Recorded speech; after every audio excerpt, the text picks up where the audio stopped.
año nuevo. Qué gusto tenerte a través de nuestros medios. Deseo que prepares tu corazón para recibir la palabra que Dios tiene para ti. Bienvenido. Bueno, hoy continuamos con nuestra serie La casa favorita de Dios. Y yo no sé si cuando ustedes piensan la casa favorita, yo me remonto cuando estaba pequeñita y me quedó como tan esculpido acá en mi corazón y en mi mente la casa de mis abuelos. No, esa casa hermosa. Yo ahí había como una especie de puente y debajo del puente yo me metía. Habían animalitos, patos, de todo, tortugas. Y a mí me encantaba esa casa porque yo ahí me recreaba, jugaba, veía cómo ellos eran de hermosos. No sé si a ustedes tienen como esculpido en su corazón o en su memoria los años de su niñez que lo marcaron bastante en una casa específicamente. Que sea para bien, para bien, para bien, no para mal. Pero cuando pienso eso, pienso también en la casa favorita de Dios. Que siempre cada uno de nosotros tenemos una casa favorita, ¿cierto que sí? Una casa donde llegamos y no sé si a ustedes les pasa, pero la cama de la mamá, esa cama es única. A uno le encanta llegar a la casa de la mamá y del papá y recostarse allá porque esa cama es única, ¿cierto que sí? Así vienen esos recuerdos y por eso iniciamos esta serie que se llama La casa favorita de Dios. Hace 15 días el pastor nos habló de 3 tabernáculos y recordemos que el tabernáculo es un lugar donde habita la presencia de Dios. Y aquí podemos darnos cuenta de 3 clases de tabernáculos. Hace 15 días el pastor nos explicó cada uno cómo fue hecho, construido. El primero que vemos ahí fue el tabernáculo de Moisés. Que el tabernáculo de Moisés, el Señor lo llevó 40 días al monte Sinaí y ahí le dio los planos, el diseño, cómo quería que prepararan ese lugar donde él iba a ¿qué? Habitar, donde su presencia iba a estar. Ese es el que vemos acá en este lado, donde constaba de 3 partes, el atrio exterior, el lugar santo y el lugar santísimo. Y cada lugar, para entrar a ese lugar, habían unos velos de separación, unas telas que estaban allí. Vemos el siguiente, me voy a saltar, es el templo de Salomón.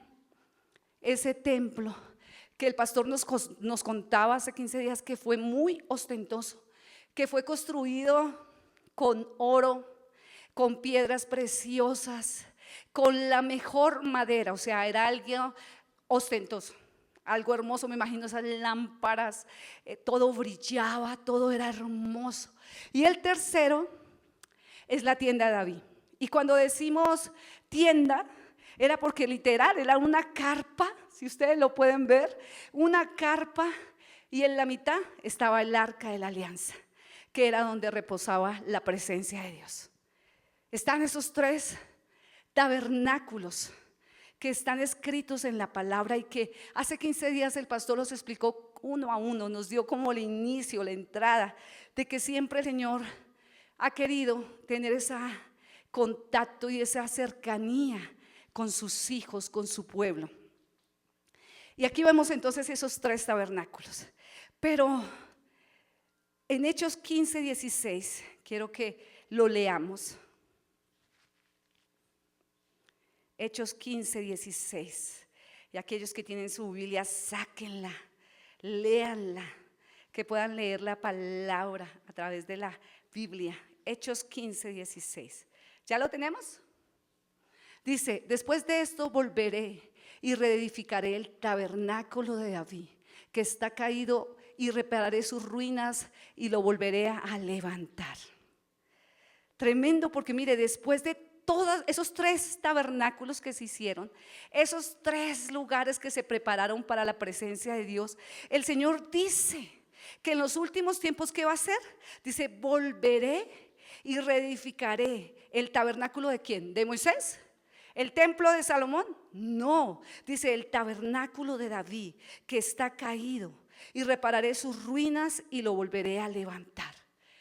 No, yo cuando leí ese versículo pensaba y meditaba y yo decía, Señor, y es ahí donde surgió esta pregunta. ¿Por qué Dios quiere reconstruir la tienda de David? ¿Por qué Dios amó este modelo? ¿Por qué Él dice que en los últimos tiempos es el que va a volver a reparar?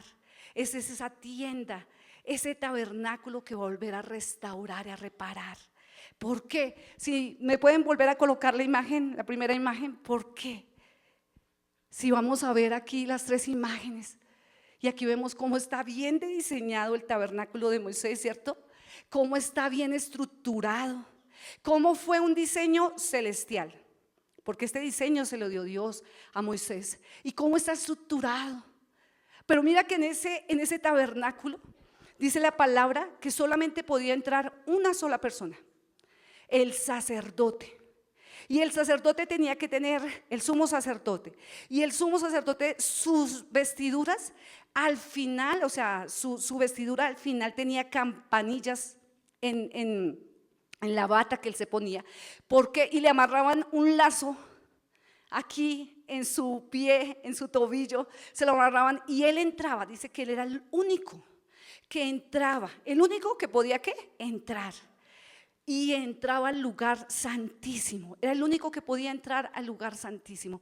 Y el pastor contaba y decía hace 15 días que cuando él entraba, si no volvían a escuchar las campanillas, entonces lo que hacían era ¿qué? Jalar de la cuerda, porque estaba muerto, porque nadie podía entrar si no estuvieran ¿en qué? En santidad. Y ese era que había 3 velos, que solamente una sola persona podía entrar al lugar santísimo. Y está el templo de David, que cualquiera dice, uy, no, pero es que hasta se puede uno mirar. Yo me imagino esas paredes recubiertas, el templo de Salomón, recubierto de oro que uno se pueda mirar y esa cristalería, esas lámparas, todo ostentoso. Uno diría, uy, no, Señor, pero eso es hermoso, ¿sí o no? Hermoso ese templo, hermoso, hermoso, hermoso, también diseñado. Y en ese también estaba también separado el uno del otro, y estaban los velos, dice que estaban los velos ahí.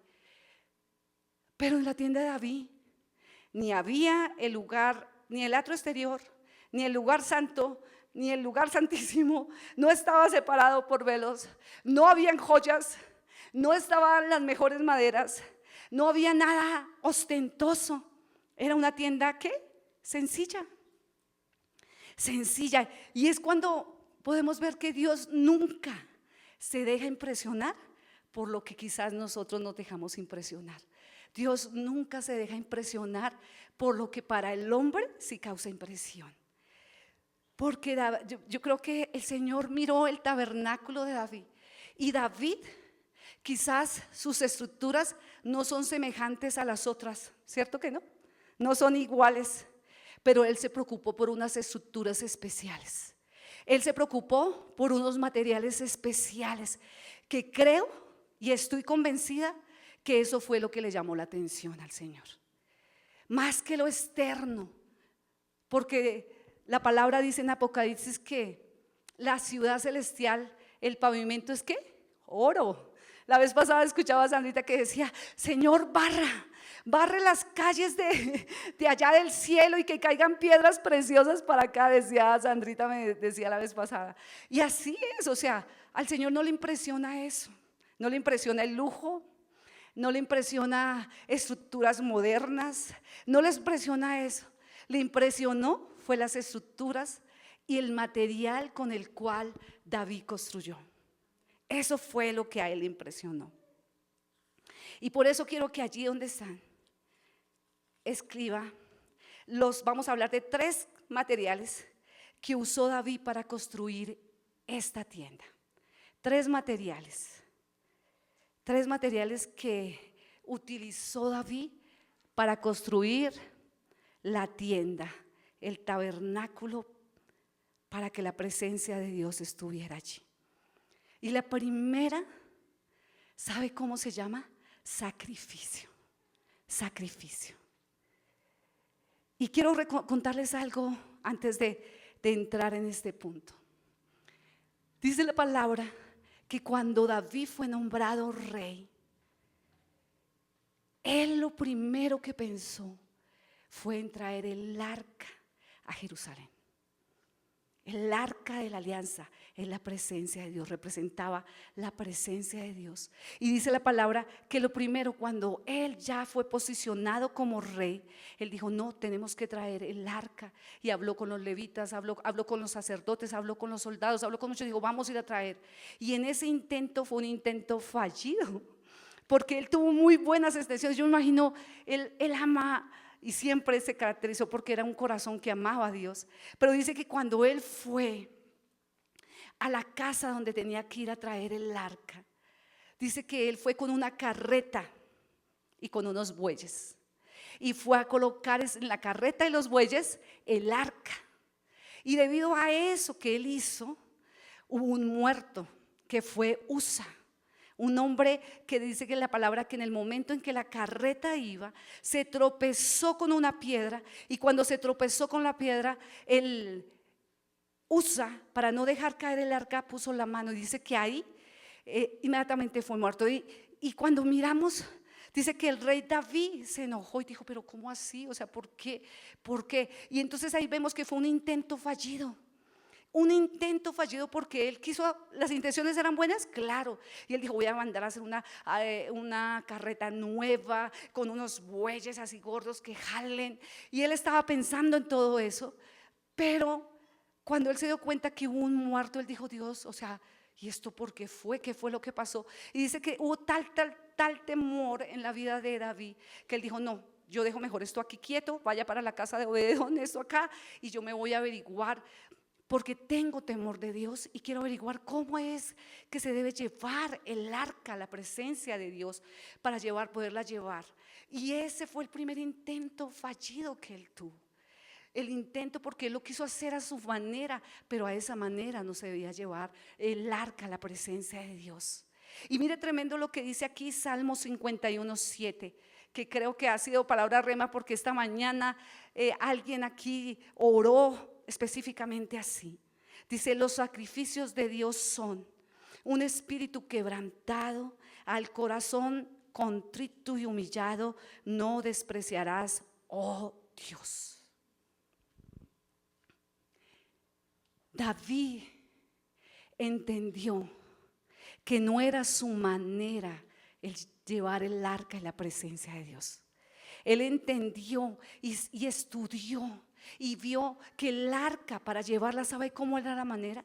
No era a través de una carreta, no era a través de intermediarios, no era a través, dice que la carreta es como lo que nosotros creemos a nuestra manera, y los bueyes, ¿sabe qué representan?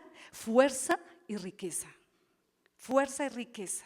Escúcheme bien, los bueyes representan fuerza porque eran los que utilizaban para que jalaran cosas pesadas, pero riqueza porque en ese tiempo el que tenía un buey, ¿qué pasaba? Era que tenía ¿qué? Plata, tenía plata. Entonces, él, cuando investigó, él entendió que el arca se tenía que cargar acá.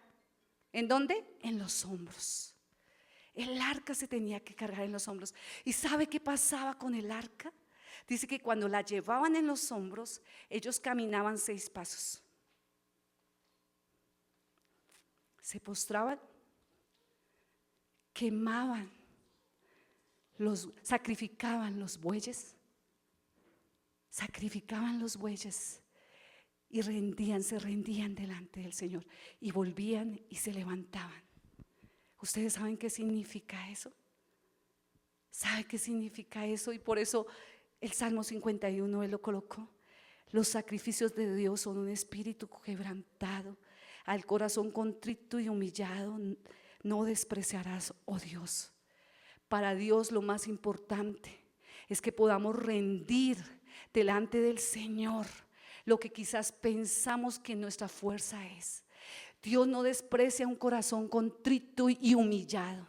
Dios no desprecia un corazón que se rinde, porque cuando los sacerdotes caminaban 6 pasos y se rendían diciendo: Señor, yo me rindo, no es a mi manera, es a la tuya. Cuando mataban los bueyes decían: no es por mi fuerza, no es por lo que yo logro, no es por mi dinero, no es por mis títulos, no es por mi riqueza, no es por mi experiencia, no es a mi manera, es como tú quieres que se haga.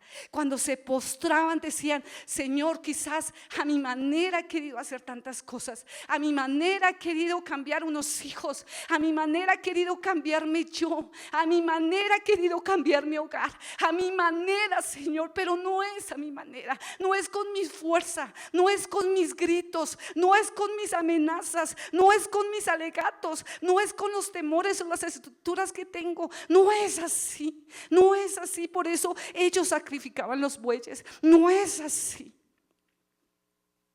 Por eso el Señor dice que Él no desprecia un corazón contrito y humillado. Él no desprecia un corazón que le dice: Señor, no es a mi manera, no es como yo creo, no es por mi físico, no es por mi moda, no es por mi hermosura, no es por el dinero que tengo en el banco, no es por mis amigos, no es ni siquiera por los años que quizás creo que llevo caminando contigo. No es por eso, es a tu manera. Y eso era lo que ellos hacían. Cuando ellos se doblaban, ellos decían, y eso lo entendió David. David entendió que cuando él hizo algo que pensó que se hacía así, acarreó muerte a alguien. Y él dijo: no, yo tengo que tener especial cuidado. Y por eso él dijo: no, yo sé. Y él entendió, dice: los sacrificios de Dios, más que los externos, es un corazón quebrantado, hermano. Es un corazón que se humilla. Es un corazón que reconoce: yo en mis fuerzas no he podido cambiarme. Yo estoy herido. Que podamos decir: yo estoy herido. Yo necesito ayuda, Señor, y la necesito de ti. Yo necesito de ti. Porque Él dice: al corazón contrito y humillado no despreciarás, oh Dios. ¿Y sabe qué hace? Los quebrantamientos en la tierra producen apertura en el cielo. Muchas veces queremos ver las respuestas de Dios en esta tierra, pero de nuestros ojos y de nuestro corazón no sale ni un quebranto, ni una lágrima, ni un clamor. Podemos estar pasando las situaciones más difíciles y no nos quebrantamos delante del Señor, diciéndole: Dios, ayúdame, ayúdame, Señor, yo necesito. Y por eso Él decía, porque es necesario rendir nuestras seguridades. Es necesario rendir en lo cual nosotros nos sentimos seguros, porque es necesario quemar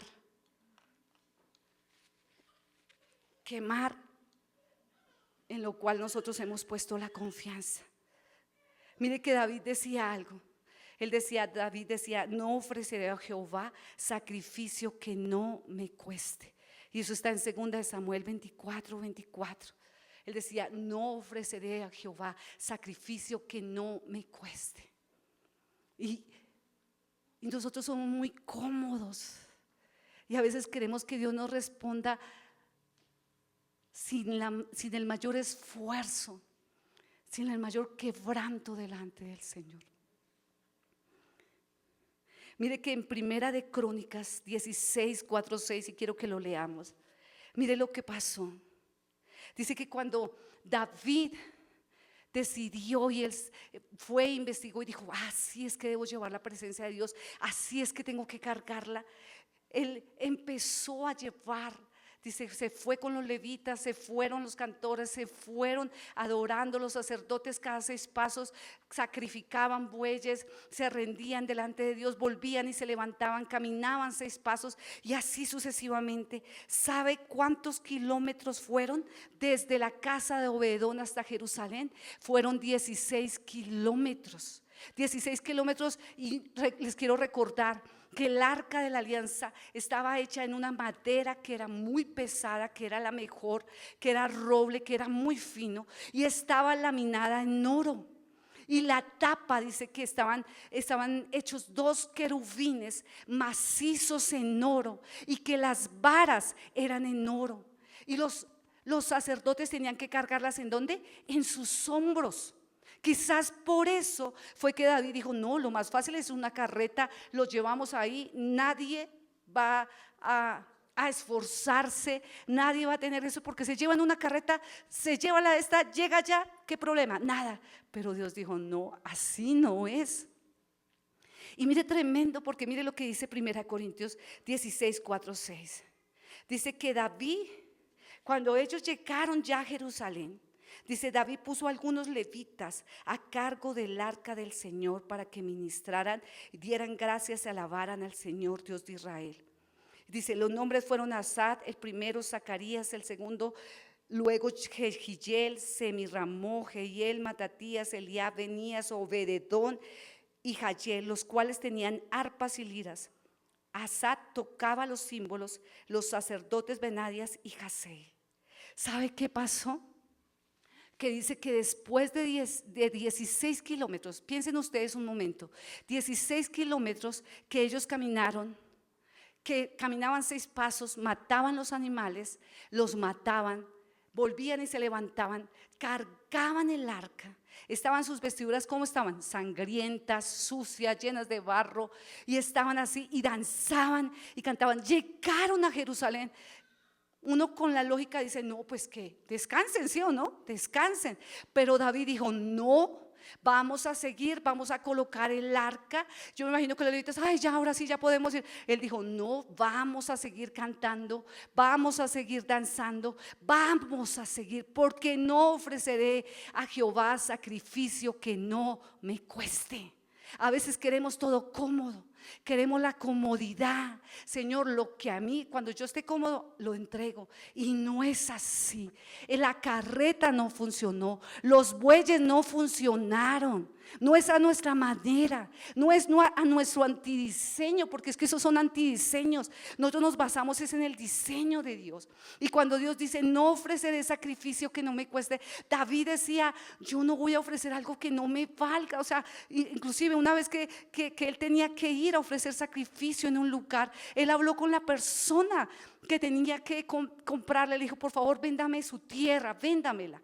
Y él le dijo, ¿qué quieres? Dijo, no, es que le voy a ofrecer sacrificio al Señor. ¿Y sabe qué le dijo este hombre? Este hombre le dijo, mira, no, coge la tierra, yo te la regalo. Coge los animales que están, coge los animales que quieras y haz el sacrificio. Y él dijo, no, yo no ofreceré sacrificio a Jehová que no me cueste. Porque quizás nosotros en este tiempo estamos tan cómodos que queremos que Dios, Señor, mis oraciones así de esta manera, mis cosas a estas maneras. Y Dios dice no, y David no lo dejaba. David descubrió que al Señor hay que darle lo mejor, y por eso él pagó un costo. Y él siempre pagó un costo alto para darle lo mejor al Señor, porque Dios se merece lo mejor. Dile al que tiene a su lado, Dios se merece lo mejor, Dios se merece. Y por eso David pagó un precio alto. Cuando tú no quieres pagar un precio alto, ¿sabe qué viene a tu vida? Esterilidad.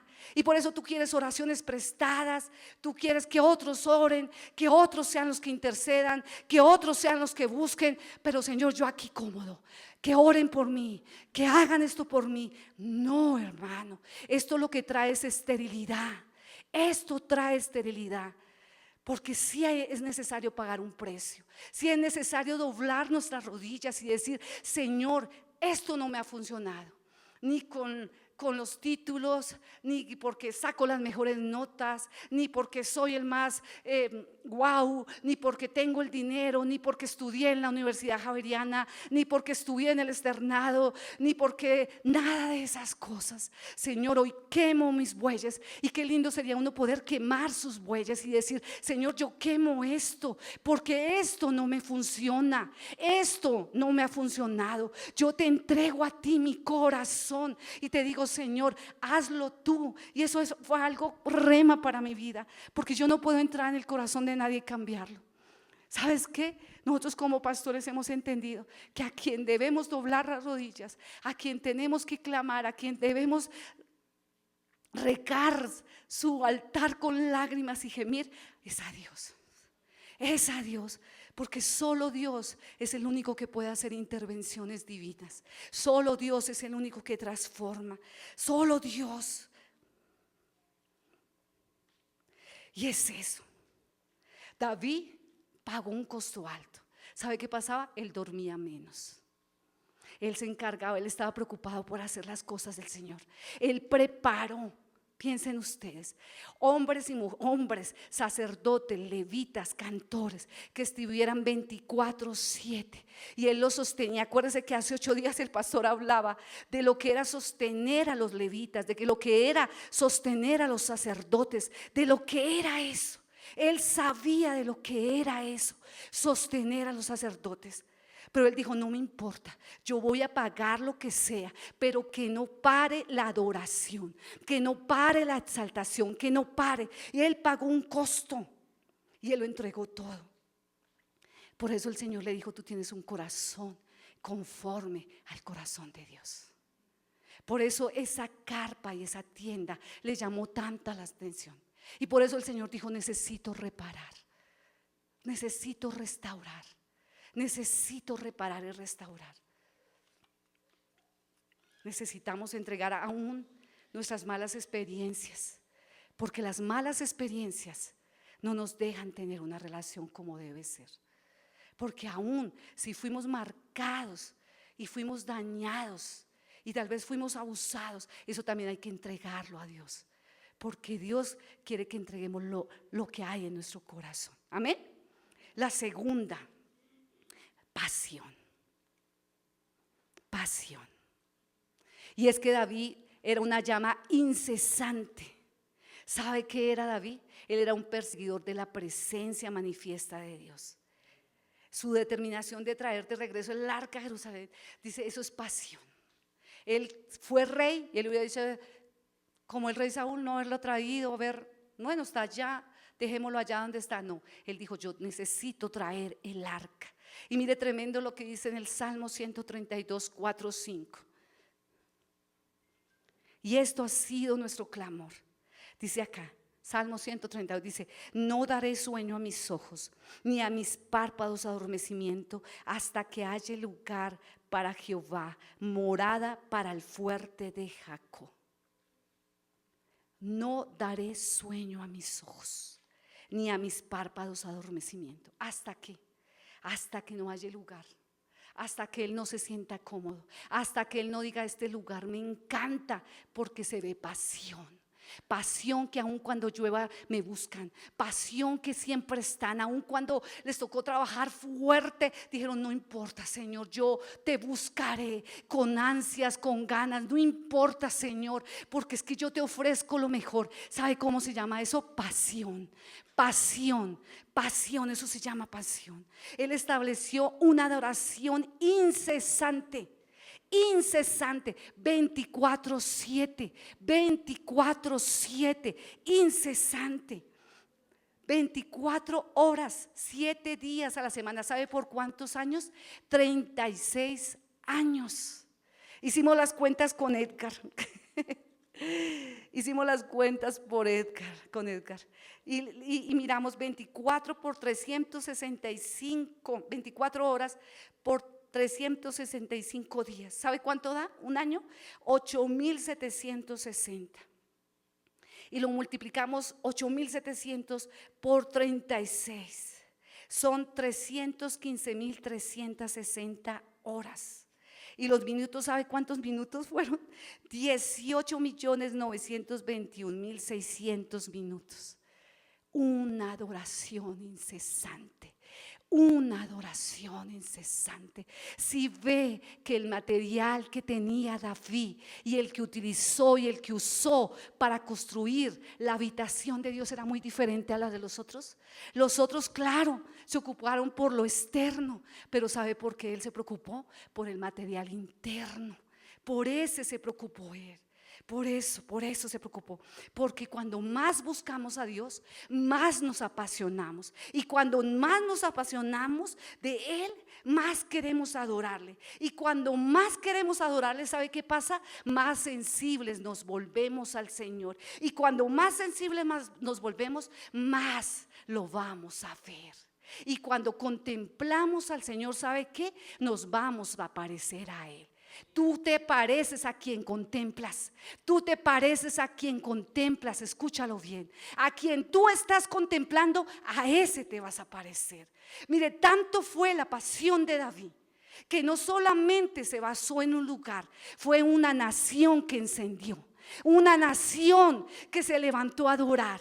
Y que ha pasado los años de los años y los siglos y se sigue hablando de un hombre apasionado.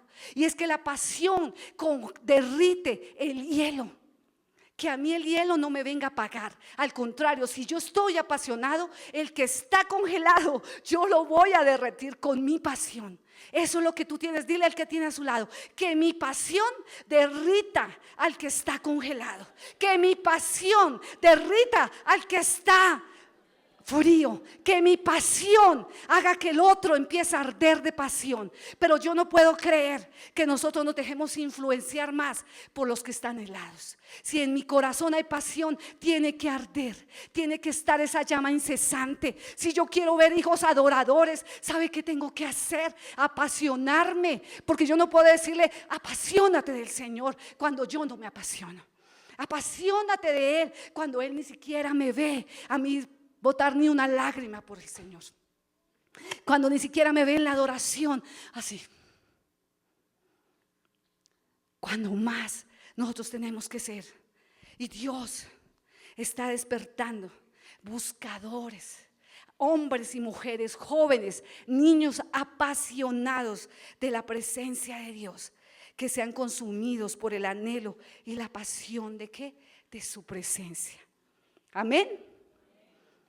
Y hoy es un día que vamos a llevarlo a cabo, a decirle: Señor, aviva mi corazón, aviva mi corazón. ¿Sabe qué pasa? Lo que hace el fuego. Hay dos cosas que hace el fuego que a mí me gustan bastante. Y yo siempre le digo: Señor, a mí me gusta el fuego. ¿Sabe por qué? Porque el fuego hace dos cosas: enciende, pero también quema lo que no debe estar en nosotros. Y yo siempre le digo: Señor, quema lo que no debe de estar. Quema la hojarasca. Quema las mentiras que el diablo me colocó. Quema los argumentos, quema la cizaña, pero avívame, Dios. Avívame en medio de las circunstancias. Avívame, que esta llama crezca más. Crezca más cuando quizás el trabajo es duplicado, cuando tal vez las finanzas escasean, cuando tal vez la enfermedad viene, cuando los problemas aumentan. Que queme más, que esta llama arda más de pasión. Porque si esta llama arda de pasión, ¿sabe qué va a hacer? La hojarasca y el heno se van. Eso queda cenizas, Lo tercero es la intimidad. Y algo que veíamos en la tienda de David es que no habían velos. No habían velos. Usted mira las tres y la única que no tenía velos era la de David. En la tienda de David no habían velos. El Señor no quiere que nada nos separe Él de nosotros. Absolutamente. Él no quiere que nada nos separe. Porque los velos nos apartan. Por eso dice la palabra, y está aquí en Mateo 27, 50, 51, si me la pueden regalar. La voy a leer en la versión Nueva Biblia de las Américas.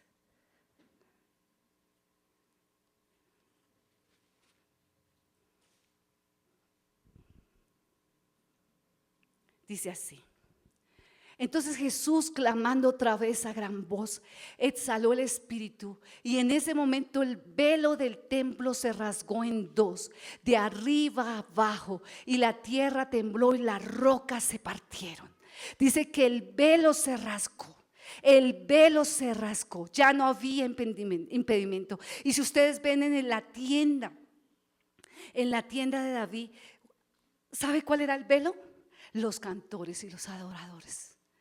Porque esa adoración, Y esas oraciones, ¿sabe qué hacía? Era incienso delante de la presencia de Dios. ¿Sabe qué hacía esa adoración y esa oración? Ese era el velo que Dios le gustaba. Ese sí lo quería Dios, porque ese era el incienso que al Señor le gustaba. Ese era. El Señor rasgó el velo, porque Él siempre, yo le digo a cada uno de los que están acá, Él siempre ha querido estar cerca de sus hijos. Él no tiene excepción de personas. Él no hace y dice, este sí, este no. ¿Sabe cuál es el problema? Somos nosotros. Somos nosotros que nos falta sanidad, nos falta restauración y hacemos tantas cosas. Pero ¿sabe qué significa que se rasga el velo? Intimidad. Intimidad. Realmente Dios no quiere estar separado de nosotros.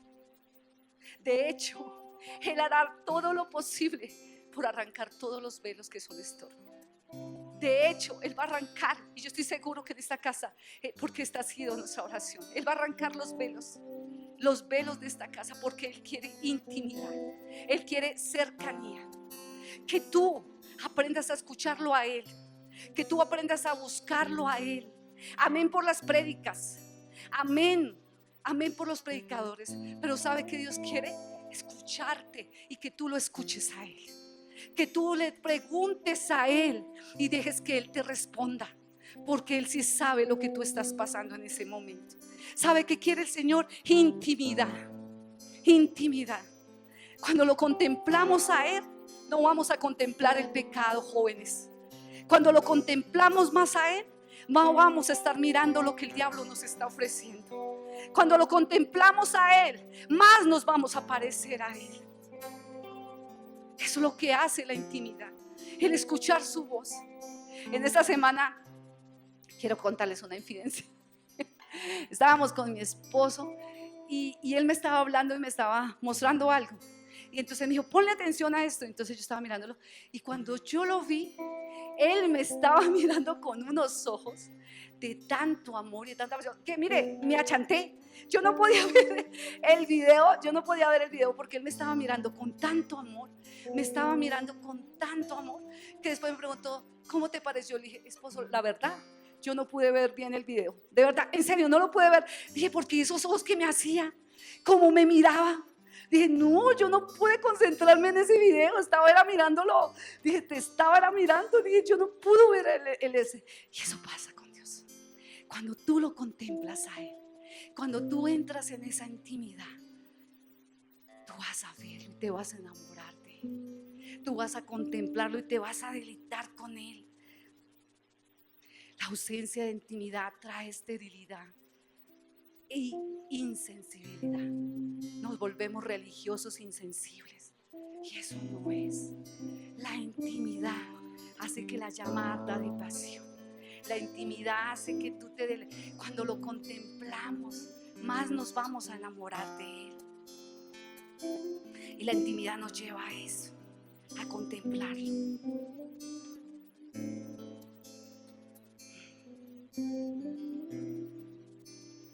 Hay algo que encontré tan bonito que quiero leérselo.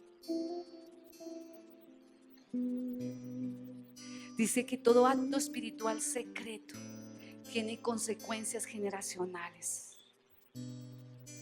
Mire que el Señor le dijo a Abraham que le iba a ser padre de muchedumbres, padre de multitudes. Y dice que todo acto espiritual secreto tiene consecuencias generacionales y el pecado no es la excepción, no es. Y Dios nos concedió la potestad de abrir puertas de bendición o de maldición. Dios nos concedió. Y Dios le dijo a Abraham, en ti serán benditas todas las familias de la tierra. Pero ¿sabe qué esto que implicó para Abraham? Intimidad. Intimidad. A veces nos preocupamos y decimos la promesa, pero de nuestro corazón tiene que haber intimidad, porque en la intimidad es donde suceden los embarazos. ¿Sí pasa? Cuando hay intimidad es cuando vienen embarazos y cuando nace algo diferente. En la intimidad se puede ver. Muchas veces nos preocupamos por lo exterior, pero en la intimidad Dios construye cosas hermosas y bellas. Y cuando tú eres una persona de intimidad, vas a conseguir cosas ilimitadas en tus generaciones, en tu descendencia. Y hoy es un día para que podamos buscarle. Mira que no miren ni a Edgar ni a los que están acá, sino que puedan buscar a Dios, sino que puedan verlo a los ojos y puedan amarlo, porque eso fue lo que le gustó a Dios.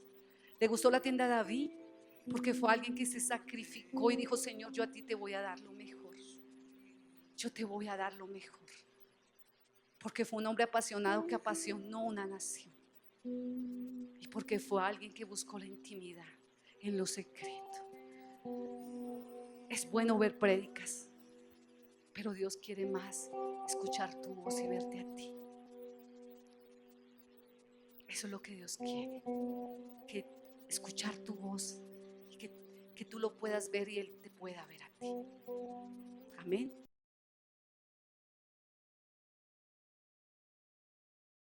Gracias por haber escuchado nuestro mensaje. Si es la primera vez que te conectaste y la palabra penetró en tu corazón y quieres reconciliarte con el Señor o recibirlo en tu corazón, te voy a invitar que allí en el lugar donde te encuentras, cierre tus ojos y repite después de mí: Señor Jesús, te entrego mi corazón, te pido que vengas y habites como mi Señor, como mi Salvador. Hoy yo te pido que escribas mi nombre en el libro de la vida, porque quiero ser parte de ti y que tú seas parte de mí. Si repetiste esta oración, te digo: bienvenido a la familia de Dios y bienvenido a la familia de Vino Nuevo. Dios te bendiga, nos vemos pronto. Amada familia Vino Nuevo, sabemos que Dios nos ha llamado a extender su reino y con nuestra generosidad aportamos a que muchas familias puedan conocer el nombre que cambia vidas, Jesús. Para hacer tus donaciones puedes enviarlo al número de Nequi 304-559-6261 o escanear el código QR que aparece en pantalla. Tu semilla cambia vidas.